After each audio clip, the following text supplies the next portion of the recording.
So we thought today we would just do a kind of an overview of the wonderful guitar maker that is ESP. The main objective of today's video for myself is to let people know that ESP don't just make guitars for the metal community. Oh, yes. They obviously make amazing guitars for metal community. Yes. But the thing is, they started life as a custom shop. As a parts manufacturer and a custom shop, absolutely.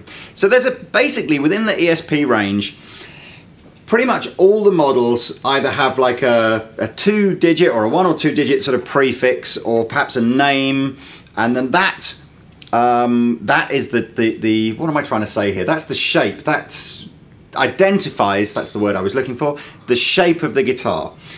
What have you got there? Well, I've got this sparkly piece of joy from Japan. This is an amazing Eclipse from ESP guitars. Goto tuners, you know, mahogany body, ebony fretboard, real pieces of silver.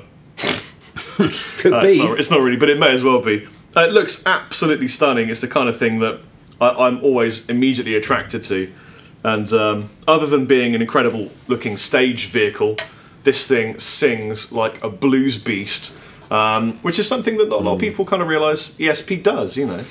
Now the Eclipse series can go right down to a product called an EC10, where you're getting like a bolt-on neck version, like slab body bolt-on neck version of this, and something like that will leave you change out of probably £200. Yeah, all the way up to a sort of set neck. Are these Duncans? Yeah, Duncan humbuckers, in there. You know, superb build quality. This is a little bit more expensive. You've got guitars in their 300 series where there'll be like an own brand active pickup, and you go into 400 series and you start getting branded pickups like EMGs or Seymour Duncans. So I would suggest that you just kind of, if you're looking at these guitars thinking they look pretty sweet, I like that, go and see the Andertons website. Look for ESP and all the EC models, and as I said, you'll see all sorts of different price points.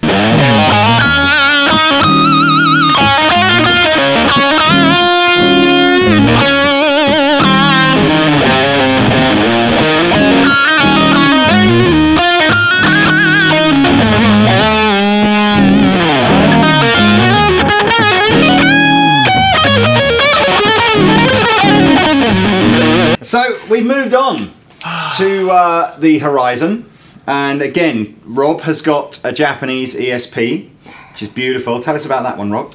Well, it's got this stunning looking sort of smoky brown quilt top, on top of some maple, on top of some mahogany.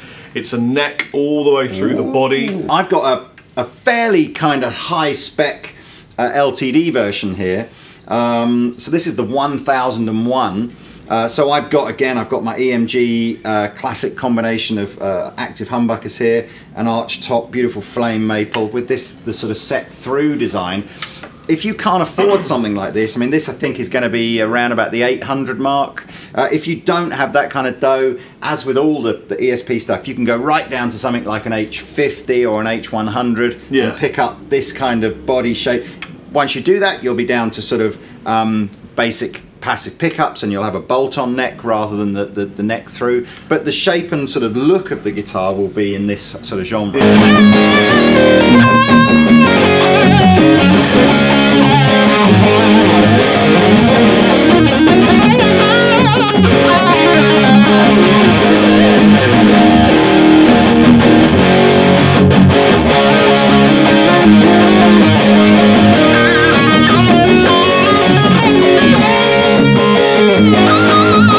So this is a kind of a little take on the original Horizon called the MH series. This is kind of, I suppose, inspired the guitar that Kirk Hammett used, I suppose. His KH is very much sort of MH spec, isn't it? Yeah.